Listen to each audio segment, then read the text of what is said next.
राम जय जय राम। रघुपति राघव राजा राम, पतित पावन सीताराम। शान्ताकारं भुजगशयनं पद्मनाभं सुरेशं, विश्वाधारं गगनसदृशं मेघवर्णं शुभांगं। लक्ष्मीकान्तं कमलनयनं योगिवीर्यार्णगम्यं, वन्दे विष्णुं भवभयहरं सर्वलोकैकनाथम्। यं ब्रह्मा वरुणेन्द्ररुद्रमरुतः स्तुवन्ति दिव्यैस्तवैर्वेदे, साङ्गपदक्रमोपनिषदैर्गायन्ति यं सामगाः। ध्यानावस्थितदगेतेन मनसा पश्यन्ति यमयोगिनौ, यास्यान्तं न विदुः सुरासुरगणा, देवाय तस्मै नमः। नारायणं नमस्कृत्य नरं चैव नरोत्तमं, देवीं सरस्वतीं व्यासं ततो जयमुदीरयेत्। त्वमेव माता च पिता त्वमेव, त्वमेव बन्धुश्च सखा त्वमेव, त्वमेव विद्या द्रविडं त्वमेव, त्वमेव सर्वं मम देव देव। ओम श्री परमात्मने नमः। द्वितीयोऽध्यायः। संजय उवाच तं तथा कृपयाविष्टम् अश्रुपूर्णाकुलेक्षणं, विसीदन्तमिदं वाक्यम् उवाच मधुसूदनः। उस प्रकार करुणा से व्याप्त और आंसुओं से पूर्ण तथा व्याकुल नेत्रों वाले शोक युक्त उस अर्जुन के प्रति भगवान मधुसूदन ने यह वचन कहा। श्री भगवान वाच कुतस्त्वाकस्मलमिदं विषमे समुपस्थितम्, अनार्यजुष्टं स्वर्गस्यं कीर्तिकर्म अर्जुन। हे अर्जुन, तुझे इस असमय में ये मोह किस हेतु प्राप्त हुआ? क्योंकि न तो ये श्रेष्ठ पुरुषों द्वारा आचरित है, न स्वर्ग को देने वाला है और न कीर्ति को करने वाला ही है। क्लैब्यं स्मगमः पार्थ नैतत्त्युपपद्यते, क्षुद्रं हृदय दौर्बल्यं त्यक्तोत्तिष्ठ परन्तप। इसलिए हे अर्जुन, नपुंसकता को मत प्राप्त हो, तुझमें ये उचित नहीं जान पड़ती। हे परम तप, हृदय की तुच्छ दुर्बलता को त्याग कर युद्ध के लिए खड़ा हो जा। कथम भीष्महं शंखेर्दूढं च मधुसूदन, इसुभिः प्रतियोत्स्यामि पूजार्वरिसूदनम्। हे मधुसूदन, मैं रणभूमि में किस प्रकार बाणों से भीष्म पितामह और द्रोणाचार्य के विरुद्ध लड़ूंगा, क्योंकि हे रिसूदन वो दोनों ही पूजनीय हैं। गुरून् हत्वा हि महानुभावान्, श्रेयो भोक्तुं भैक्ष्यमपि हलोके, हत्वार्थकामास्तु गुरुन्निहैव भुंजीय भोगान् रुधिरप्रदिग्धान्। महानुभाव गुरुजनों को न मारकर मैं इस लोक में भिक्षा का अन्न भी लेना खाना कल्याणकारक समझता हूँ, क्योंकि गुरुजनों को मारकर भी इस लोक में रुधिर से सने हुए अर्थ और काम रूप भोगों को ही तो भोगूंगा। युद्ध न करने या न करने के विषय में अर्जुन का संशय। न च्वेत युद्धं कतरन्तो गरीयो, युद्धमाजयेम यदिवानो जयेयुः, यानि वहत्वा न जीविषामास्ते अवस्थिताः प्रमुखे धार्तराष्ट्रा। ये भी नहीं जानते कि हमारे लिए युद्ध करना और न करना, इन दोनों में से कौन सा श्रेष्ठ है, अथवा ये भी नहीं जानते कि उन्हें हम जीतेंगे या हमको वो जीतेंगे, और जिनको मारकर हम जीना भी नहीं चाहते वे ही हमारे आत्मीय धृतराष्ट्र के पृष्ठ हमारे सामने मुकाबले में खड़े हैं। कार्पण्य दोषोपहत स्वभावः, प्रक्षामि त्वां धर्म सम्मूढ़चेताः, यच्छ्रेयस्या निश्चितं ब्रूहि तन्मे, शिष्यस्ते अहं शेषाधिमा त्वां प्रपन्नम्। कायरता रूप दोष से उपरत हुए स्वभाव वाला तथा धर्म के विषय में मोहित चित्त हुआ, मैं आपसे पूछता हूँ कि जो साधन निश्चित कल्याणकारक हो वो मेरे लिए कहिए, क्योंकि मैं आपका शिष्य हूँ, इसलिए आपके शरण हुए मुझको शिक्षा दीजिए। नहीं प्रपश्यामि ममा पुनर्द्याद यच्छोकमुच्छोषणान्द्रियाणाम् आवाप्य भूपाम सपत्नमृद्धम राज्यम सुराणामपि चाधिपत्यम। क्योंकि भूमि में निष्कंटक धन धान्य संपन्न राज्य को और देवताओं के स्वामीपन को प्राप्त होकर भी मैं उस उपाय को नहीं देखता हूँ जो मेरी इंद्रियों के सुखाने वाले शोक को दूर कर सके। एवं मुक्ता हर्षिकेशो गुणा के सह परम तप नयोत्सित गोविंद मुक्ता तुष्णीम बभूव। हे राजन, निद्रा को जीतने वाला अर्जुन अंतर्यामी श्री कृष्ण महाराज के प्रति इस प्रकार कहकर फिर श्री गोविंद भगवान से युद्ध नहीं करूंगा यह स्पष्ट कहकर चुप हो गए। समुवाच ऋषिकेशा प्रसन्न युव भारत सेनयोरभयोरमध्ये विसीदन्तमिदं वचः। हे भरतवंशी धृतराष्ट्र, अंतर्यामी श्री कृष्ण महाराज दोनों सेनाओं के बीच में शोक करते हुए अर्जुन को हंसते हुए से ये वचन बोले। असोच्यानावशोचस्त्वं प्रज्ञावादांश भाससे गतासु न गतासूंश्च नानुशोचन्ति पंडिताः। श्री भगवान बोले, हे अर्जुन, तू न शोक करने योग्य मनुष्यों के लिए शोक करता है और पंडितों के से वचनों को कहता है, परंतु जिनके प्राण चले गए हैं उनके लिए और जिनके प्राण नहीं गए हैं उनके लिए भी पंडित जन शोक नहीं करते। न तेवाहम जातु नासम न त्वं नेमे जनाधिपा न चैव न भविष्यामः सर्वे वयमतः परम। न तो ऐसा ही है कि मैं किसी काल में नहीं था अथवा तू नहीं था अथवा ये राजा लोग नहीं थे, और न ऐसा ही है कि इससे आगे हम सब नहीं रहेंगे। देहिनो अस्मिन्नन्यथा देहे कौमारं यौवनं जरा तथा देहांतर प्राप्तिर्धीरस्तत्र न मुह्यति। जैसे जीवात्मा की इस देह में बालकपन, जवानी और वृद्धावस्था होती है, वैसे ही अन्य शरीर की प्राप्ति होती है। उस विषय में धीर पुरुष मोहित नहीं होता। समस्त भोगों को अनित्य बतलाकर सुख दुख आदि द्वंद्वों को सहन करने के लिए आज्ञा देते हैं। मात्र स्पर्शास्तु कांते शीतोष्ण सुख दुख अगाम पायिनो अनित्यास्तचित्तस्व भारत। हे कुंती पुत्र, सर्दी गर्मी और सुख दुख को देने वाले इंद्रिय और विषयों के संयोग तो उत्पत्ति विनाशशील और अनित्य हैं, इसलिए हे भारत उनको तू सहन कर। यम ही न व्यवस्थन्ते ते पुरुषम पुरुषर्षभ क्षम सुख दुख सुखम धीरम सोऽमृत्वाय कल्पते। क्योंकि हे पुरुष श्रेष्ठ, दुख सुख को समान समझने वाले जिस धीर पुरुष को ये इंद्रिय और विषयों के संयोग व्याकुल नहीं करते, वो मोक्ष के लिए योग्य होता है। नासतो विद्यते भाव ना भावो विद्यते सतः उभयोरपि दृष्टो अंतस्तवनोस्तत्वदर्शिभिः। असत वस्तु की तो सत्ता नहीं है और सत का अभाव नहीं है, इस प्रकार इन दोनों का ही तत्व ज्ञानी पुरुषों द्वारा देखा गया है।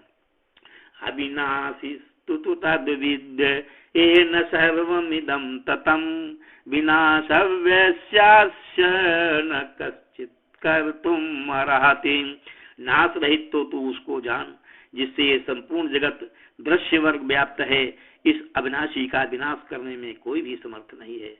अंतवंतै में देहं नित्य सूक्ता शरीरिणः अनाशिनो अप्रमेयस्य तस्माद्रुध्यस्व भारत। नाश रहित अप्रमेय नित्य स्वरूप जीवात्मा के ये सब शरीर नाशवान कहे गए हैं, इसलिए हे भरतवंशी अर्जुन तो युद्ध कर। यायेनं वेत्ति हन्तारं यश्चैनं मन्यते हतम् उभौ तौ न विजानीतो नायं हन्ति न हन्यते। जो इस आत्मा को मारने वाला समझता है तथा जो इसको मरा मानता है वे दोनों ही नहीं जानते, क्योंकि आत्मा वास्तव में न तो किसी को मारता है और न किसी के द्वारा मारा जाता है। न जायते म्रियते वा कदाचिन्नायं भूत्वा भविता वा न भूयः अजो नित्यः शाश्वतो अयं पुराणो और न हन्यते हन्यमाने शरीरे। यह आत्मा किसी काल में भी न तो जन्मता है और न मरता ही है तथा न यह उत्पन्न होकर फिर होने वाला ही है, क्योंकि यह जन्मा नित्य सनातन और पुरातन है। शरीर के मारे जाने पर भी ये नहीं मारा जाता है। वेदादिनाशिनं नित्यं येनमजव्ययव्यं कथं स पुरुषा पार्थ कम घातयति हंतिकम। हे प्रथापुत्र अर्जुन, जो पुरुष इस आत्मा को नाश रहित नित्य अजन्मा और अव्यय जानता है, वो पुरुष कैसे किसको मरवाता है और कैसे किसको मारता है। वाशांसि जीर्णानि यथा विहाय नवानि गृह्णाति नरोपराणि तथा शरीराणि विहाय जीर्णानि अन्यानि संजाति नवानि देहि। और ये तू कहे कि मैं तो शरीर के वियोग का शोक करता हूँ, तब भी ये उचित नहीं है, क्योंकि जैसे मनुष्य पुराने वस्त्रों को त्याग कर दूसरे नए वस्त्रों को ग्रहण करता है, वैसे ही जीवात्मा पुराने शरीर को त्याग कर दूसरे नए शरीर को प्राप्त होती है। आत्म तत्व को अच्छेद, अध्याय, अक्लेद्य और अशोष तथा नित्य कहकर उसके लिए शोक करना अनुचित बतलाना। नैनं छिन्दन्ति शस्त्राणि नैनं दहति पावकः न चैनं क्लेदन्त्यापो न शोषयति मारुता। इस आत्मा को शस्त्र नहीं काट सकते, उसको आग नहीं जला सकती, उसको जल नहीं गला सकता और वायु नहीं सुखा सकता। अच्छेदो अयम दाह्योऽयम् अक्लेद्यो वशोष्येव च नित्य सर्वगत स्थाणुर्चलो अयम सनातनः। ये आत्मा अछेद्य है, ये आत्मा अदाह्य, अक्लेद्य और निस्संदेह अशोष्य है तथा ये आत्मा नित्य सर्वव्यापी अचल स्थिर रहने वाली और सनातन है। अव्यक्तो अयम अचिन्त्यो अयम अधिकार्यो अयम उच्यते तस्मादेवं विदित्वैनं नानुशोचितुम् अर्हसि। ये आत्मा अव्यक्त है, ये आत्मा अचिंत्य है और ये आत्मा विकार रहित कहा जाता है। इससे हे अर्जुन, इस आत्मा को उपयुक्त प्रकार से जानकर तू शोक करने योग्य नहीं है, अर्थात ये शोक करना उचित नहीं है। तचैनं नित्यजातं नित्यं वा मन्यते मृतं तथापि त्वं महाबाहो नैवं शोचितुम् अर्हसि। किंतु तू इस आत्मा को सदा जन्मने वाला तथा सदा मरने वाला मानता है, तो भी हे महाबाहो, तू इस प्रकार शोक करने के योग्य नहीं है। जातस्य हि ध्रुवो मृत्युः ध्रुवं जन्म मृतस्य च तस्माद् परिहार्थे अर्थे न त्वं शोचितुम् अर्हसि। क्योंकि इस मान्यता के अनुसार जन्मे हुए की मृत्यु निश्चित है और मरे हुए का जन्म निश्चित है, इससे भी इस बिना उपाय वाले विषय में तू शोक करने के योग्य नहीं है। अव्यक्तादीनि भूतानि व्यक्तं मध्यानि भारत अव्यक्त निधनान्येव तत्र का परिदेवना। हे अर्जुन, संपूर्ण प्राणी जन्म से पहले अप्रकट थे और मरने के बाद भी अप्रकट हो जाने वाले हैं, केवल बीच में ही प्रकट हैं, फिर ऐसी स्थिति में क्या शोक करना है। आश्चर्यवत् पश्यति कश्चिदेन माश्चर्यमदुदति बदति तथैव चान्यः आश्चर्यवच्चैन मन्यः शृणोति श्रुत्वाप्येन वेद न चैव कश्चित्। कोई एक महापुरुष ही इस आत्मा को आश्चर्य की भांति देखता है और वैसे ही दूसरा कोई महापुरुष इसके तत्व का आश्चर्य की भांति वर्णन करता है तथा दूसरा कोई अधिकारी पुरुष ही इसे आश्चर्य की भांति सुनता है और कोई कोई तो सुनकर भी इसको नहीं जानता। देहि नित्यबद्धो अयम देहे सर्वस्य भारत तस्मात् सर्वाणि भूतानि न त्वं सोचितुम अर्हसि। हे अर्जुन, ये आत्मा सबके शरीर में सदा ही अबद्ध है, इस कारण संपूर्ण प्राणियों के लिए तू शोक करने की योग्य नहीं है। स्वधर्म पिचावेक्ष न विकम्पितुम अर्हसि धर्मार्धयुदाच्छेयो अन्त्य क्षत्रियस्य न विद्यते। तथा अपने धर्म को देखकर भी तू भय करने योग्य नहीं है, यानी तुझे भय करना नहीं चाहिए, क्योंकि क्षत्रिय के लिए धर्मयुक्त युद्ध से बढ़कर दूसरा कोई कल्याणकारी कर्तव्य नहीं है। यद्रक्षया चोपपन्नम स्वर्गद्वारम पावृतम सुखिना क्षत्रिया पार्थ लभन्ते युद्धमीदृशम। हे पार्थ, अपने आप प्राप्त हुए और खुले हुए स्वर्ग के द्वार रूप इस प्रकार के युद्ध को भाग्यवान क्षत्रिय लोग ही पाते हैं। अत चेत्त्वममिमं धर्मं संग्रामं न करिष्यसि तथा स्वधर्म कीर्तिं च हित्वा पापम वाप्यसि। किंतु ये तू इस धर्म युक्त युद्ध को नहीं करेगा तो धर्म और कीर्ति को खोकर पाप को प्राप्त होगा। अकीर्ति चापि भूतानि कथयिष्यन्ति ते अव्ययाम् संभावितस्य चा कीर्तिं मरणादतिरिच्यते। तथा सब लोग तेरी बहुत काल तक रहने वाली अपकीर्ति का भी कथन करेंगे और माननीय पुरुष के लिए अपकीर्ति मरण से भी बढ़कर है। भयादुपरतम महस्यन्ते त्वां महारथा येषां च तं बहुमतो भूत्वा यस्यास्य लाघवम्। और जिनकी दृष्टि में तू पहले बहुत सम्मानित होकर अब लघुता को प्राप्त होगा, महारथी लोग तुझे इस भय के कारण युद्ध से हटा हुआ मानेंगे। अवाच्य वादांश बहुन वदिष्यन्ति तवाहिताः निन्दन्तस्तु समर्थ्यं ततो दुःखतरं न किम। तेरे वैरी लोग तेरी सामर्थ्य की निंदा करते हुए तुझे बहुत से न कहने योग्य वचन भी कहेंगे, उससे अधिक दुख और क्या होगा।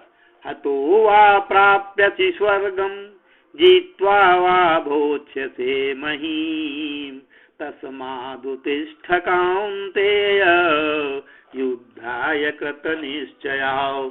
या तो युद्ध में मारा जाकर स्वर्ग को प्राप्त होगा अथवा संग्राम में जीतकर पृथ्वी का राज्य भोगेगा। इस कारण हे अर्जुन, तो युद्ध के लिए निश्चय करके खड़ा हो जाए।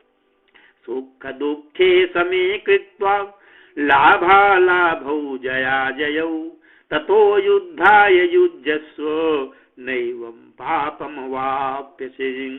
जय पराजय लाभ हानि और सुख दुख को समान समझकर उसके बाद युद्ध के लिए तैयार हो जा। इस प्रकार युद्ध करने से तू पाप को नहीं प्राप्त होगा। ऐसा ते अभिहिता सांग संख्ये बुद्धिर्योगे त्विमां शृणु बुद्धया युक्तो यया पार्थ कर्म बंधम प्रहास्यसि। हे पार्थ, ये बुद्धि तेरे लिए ज्ञान योग के विषय में कही गई और अब तू इसको कर्म योग के विषय में सुन। जिस बुद्धि से युक्त हुआ तू कर्मों के बंधन को भली भांति त्याग देना, यानी सर्वथा नष्ट कर डालेगा। नेहाभिक्रमनाशोस्ति प्रत्यवायो न विद्यते स्वल्पं वप्यस्य धर्मस्य त्रायते महतो भयात्।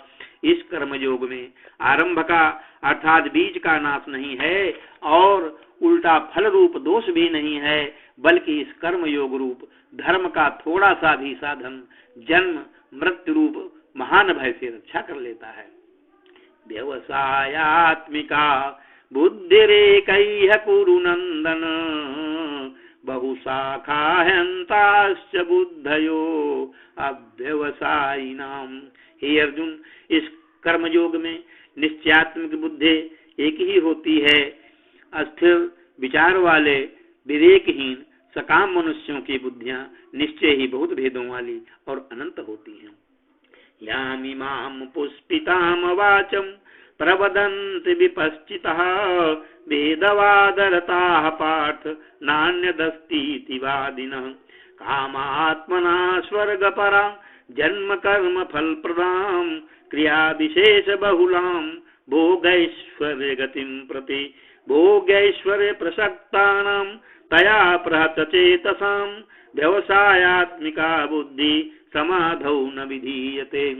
हे अर्जुन, जो भोगों में तन्मय हो रहे हैं, जो कर्म फल के प्रशंसक वेद वाक्यों में ही प्रीति रखते हैं, जिनकी बुद्धि में स्वर्ग ही परम प्राप्य वस्तु है और जो स्वर्ग से बढ़कर दूसरा कोई वस्तु ही नहीं है, ऐसा कहने वाले हैं, वे अविवेकी जन इस प्रकार की जिस पुष्पित यानी दिखाऊ शोभायुक्त वाणी को कहा करते हैं, जो कि जन्म रूप कर्म फल देने वाली एवं भोग तथा ऐश्वर्य की प्राप्ति के लिए नाना प्रकार की बहुत सी क्रियाओं को वर्णन करने वाली हैं, उस वाणी द्वारा उनका चित्त हर लिया गया है। जो भोग और ऐश्वर्य में अत्यंत आसक्त हैं, उन पुरुषों की परमात्मा में निश्चयात्मिका बुद्धि नहीं होती है। त्रैगुण्य विषया वेदा निस्त्रैगुण्यो भवार्जुन निरद्वंदो नित्य सत्वस्थो निर्योग क्षेमयात्मवान। हे अर्जुन, वेद उपयुक्त प्रकार से तीनों गुणों के कार्य रूप समस्त भोगों एवं उनके साधनों का प्रतिपादन करने वाले हैं, इसीलिए तू उन भोगों एवं उनके साधन में आसक्तिहीन हर्ष शोकादि द्वंद्वों से रहित नित्य वस्तु परमात्मा में स्थित योग क्षेम को न चाहने वाला और स्वाधीन अंतःकरण वाला हो। यावनर्थ उदपानि सर्वतः संप्लुतोदके तवान्न सर्वेषु वेदेषु ब्राह्मणस्य विजानता। सब ओर से परिपूर्ण जलाशय के प्राप्त हो जाने पर छोटे जलाशय में मनुष्य का जितना प्रयोजन रहता है, ब्रह्म को तत्व से जानने वाले ब्राह्मण का समस्त वेदों में उतना ही प्रयोजन रह जाता है। कर्मण्येवाधिकारस्ते मा फलेषु कदाचन मा कर्म फल हेतुर्भूमा ते संगोऽस्त्व कर्मणि। तेरा कर्म करने में ही अधिकार है, उसके फल में कभी नहीं, इसलिए तू कर्मों के फल का हेतु मत हो तथा तेरी कर्म न करने में भी आसक्ति न हो। योगस्थ कुरु कर्माणि संगम त्यक्त्वा धनंजय सिद्ध्या सिद्ध्यो समो भूत्वा समस्तम योग उच्यते। हे धनंजय, तू आसक्ति को त्याग कर तथा सिद्ध और असिद्ध में समान बुद्धि वाला होकर योग में स्थित हुआ कर्तव्य कर्मों को कर समत्व ही योग कहलाता है। दूरेण है वरम कर्म बुद्धि योगा धनंजय बुद्धो शरणम अन्वेक्ष कृपणा फल हेतवः। बुद्धि योग से सकाम कर्म अत्यंत ही निम्न श्रेणी का है, इसलिए हे धनंजय, तू सम बुद्धि में राजच्छा का उपाय ढूंढ अर्थात बुद्ध योग का ही आश्रय ग्रहण कर, क्योंकि फल के हेतु बनने वाला अत्यंत दीन है। बुद्ध युक्तो जहातीह उभयेषु कृतस् दुष्कृते तस्माद्योगाय युज्यस्व योग कर्मसु कौशलम। समबुद्धि युक्त पुरुष पुण्य और पाप दोनों को इसी लोक में ही त्याग देता है, अर्थात उनसे मुक्त हो जाता है। इससे तू समत्व रूप योग में लग जा। ये समत्व रूप योग ही कर्मों में कुशलता है, अर्थात कर्म बंधन से छूटने का उपाय है। कर्मजं बुद्धि युक्ता ही फलम त्यक्त्वा मनीषिणः जन्म बंध विनुर्मुक्ता पदम गच्छन्ति नामयम्। क्योंकि समबुद्धि से युक्त ज्ञानी जन कर्मों से उत्पन्न होने वाले फल को त्याग कर जन्म रूप बंधन से मुक्त हो जाते, निर्विकार परम पद को प्राप्त हो जाते हैं। यदा ते मोह कलिलम बुद्धिर्व्यतरिष्यति तदा गन्तासि निर्वेदम श्रोतव्यस्य श्रुतस्य च। जिस काल में तेरी बुद्धि मोह रूप दलदल को भली भांति पार कर जाएगी, उस समय तू सुने हुए और सुनने में आने वाले इस लोक और परलोक संबंधी सभी भोगों से वैराग्य को प्राप्त हो जाएगा। श्रुति विप्रतिपन्ना ते यदा स्थास्यति निश्चला समाधावचला बुद्धिस्तदा योगमवाप्यस्यसि। भांति भांति के वचनों को सुनने से विचलित हुई तेरी बुद्धि जब परमात्मा में अचल और स्थिर ठहर जाएगी तब तू योग को प्राप्त हो जाएगा, अर्थात तेरा परमात्मा से नित्य संयोग हो जाएगा। स्थिर प्रज्ञस्य का भाषा समाधिस्थस्य केशव, स्थदीह किम प्रभासेत किमासीत व्रजेत किम। अर्जुन भगवान श्री कृष्ण से स्थिर प्रज्ञ मनुष्य के लक्षण जानने की जिज्ञासा प्रकट करते हैं। हे केशव, समाधि में स्थित परमात्मा को प्राप्त हुए स्थिर बुद्धि पुरुष का क्या लक्षण है? वो स्थिर बुद्धि पुरुष कैसे बोलता है, कैसे बैठता है और कैसे चलता है? पहले प्रश्न का उत्तर देते हुए स्थिर बुद्धि पुरुष को समस्त कामनाओं से रहित तथा आत्मा में ही संतुष्ट बतलाना श्री भगवान कहते हैं, प्रजाहाति यदा कामान सर्वान् पार्थ मनोगतान् आत्मन्नेवात्मना तुष्टः स्थित प्रज्ञस्तदोच्यते।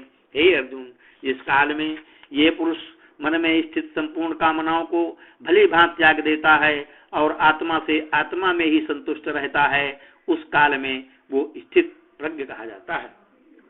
दुखेन स्वदिग्नामन सुखेन विगत स्पृहा धीतराग भय क्रोधा स्थितिर्मनिरुच्यते।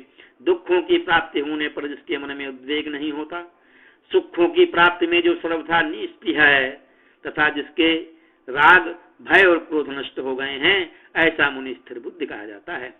यह सर्वत्रानाभिस्नेहस्तप्राप्य शुभाशुभम नाभिनंदति न द्वेष्ट तच्च प्रज्ञा प्रतिष्ठिता। जो पुरुष सर्वत्र स्नेह रहित हुआ उस शुभ या अशुभ वस्तु को प्राप्त होकर न प्रसन्न होता है और न द्वेष करता है, उसकी बुद्धि स्थिर है। यदा संहरते चायं कूर्मो अंगानीव सर्वशः इंद्रियाणीन्द्रियार्थे अभ्यस्तस्य प्रज्ञा प्रतिष्ठिता। और कछुआ सब ओर से अपने अंगों को जैसे समेट लेता है, वैसे ही जब ये पुरुष इंद्रियों के विषयों से इंद्रियों को सब प्रकार से हटा लेता है, तब उसकी बुद्धि स्थिर है, ऐसा समझना चाहिए। विषया विनवर्तन्ते निराहारस्य देहिनः रसवरजं रसोऽप्यस्य परं दृष्ट्वा निवर्तते।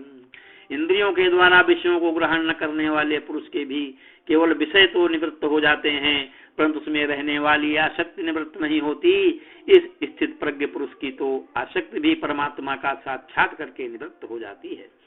यततो ह्यापि कान्तेय पुरुषस्य विपश्चितः इंद्रियाणि प्रमाथीनि हरन्ति प्रसभं मनः। हे अर्जुन, आसक्ति का नाश न होने के कारण ये प्रमथन स्वभाव वाली इंद्रियां यत्न करते हुए विद्यमान पुरुष के मन को भी बलात् हर लेती हैं।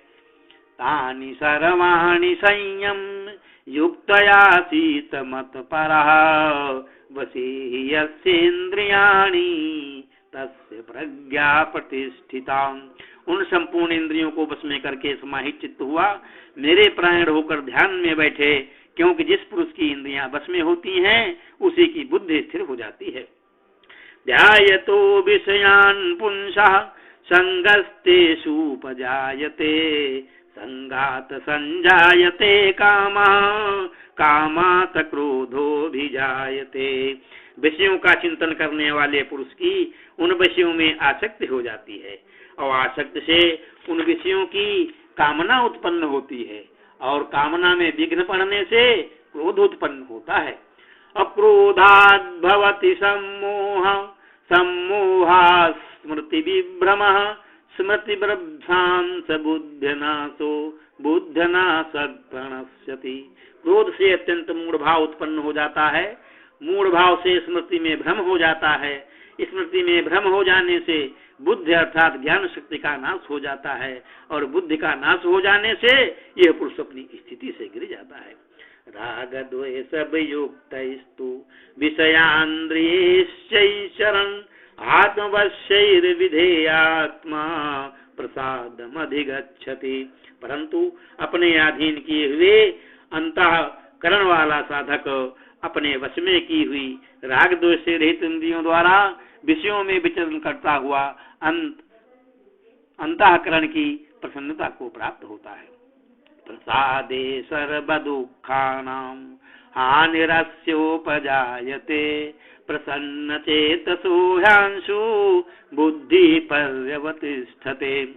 अंतःकरण की प्रसन्नता होने पर इसके संपूर्ण दुखों का अभाव हो जाता है और उस प्रसन्न चित्त वाले कर्मयोगी की बुद्धि शीघ्र ही सब ओर से हटकर एक परमात्मा में ही भली भांति स्थिर हो जाती है।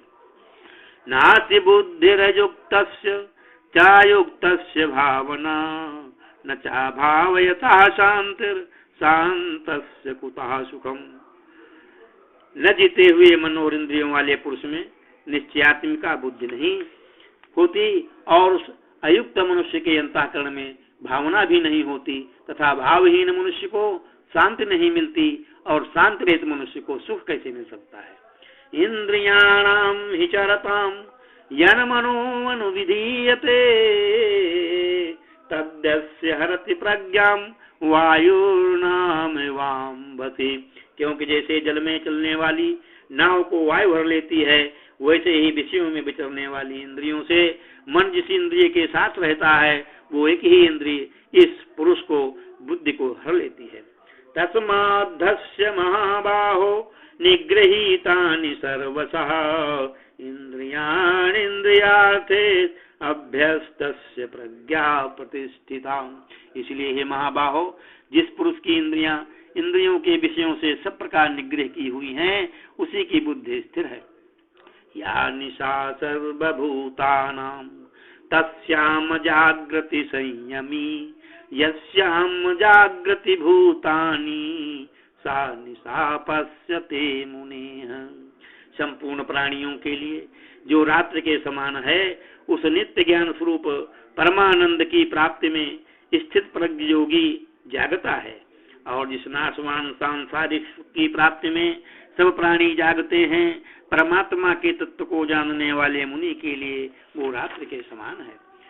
अपूर्णमाणम अचलम प्रतिष्ठम समुद्रमापः प्रविशन्ति यद्यत् तत्कामायं प्रविशन्ति सर्वे सशान्तिमाप्नोति न कामकामी। जैसे नाना नदियों के जल जब सब ओर से परिपूर्ण अचल प्रतिष्ठा वाले समुद्र में विचलित न करते हुए समा जाते हैं वैसे ही सब भोग जिस स्थिर प्रज्ञ पुरुष में किसी प्रकार का विकार उत्पन्न किए बिना ही समा जाते हैं वही पुरुष परम शांति को प्राप्त होता है, भोगों को चाहने वाला नहीं। विहाय कामन्या सर्वानुपुंसांश्चरति निःस्पृहा निर्ममो निरहंकार सशांतिमधिगच्छति। जो पुरुष संपूर्ण कामनाओं को त्याग कर ममता रहित अहंकार रहित और स्पृहा रहित हुआ विचरता है वही शांति को प्राप्त होता है, अर्थात वो शांति को प्राप्त होता है। एष्ब्राह्मी स्थितः पार्थ नैनां प्राप्य विमुह्यति स्थित्वा श्यामनंत कालेपि ब्रह्म निर्वाणम रक्षति। हे अर्जुन, ये ब्रह्म को प्राप्त पुरुष की स्थिति है। इसको प्राप्त होकर योगी कभी मोहित नहीं होता और अंत काल में भी इस ब्राह्मी स्थिति में स्थित होकर ब्रह्मानंद को प्राप्त हो जाता है। ओम तत्सदिति। श्रीमद् भगवत गीता उपनिषत्सु ब्रह्म विद्यायां योग शास्त्रे श्री कृष्ण अर्जुन संवादे सांख्य योगो नाम द्वितीयो अध्याय। हरि ओम तत्सत्, हरि ओम तत्सत्, हरि ओम तत्सत्, हरि ओम तत्सत्।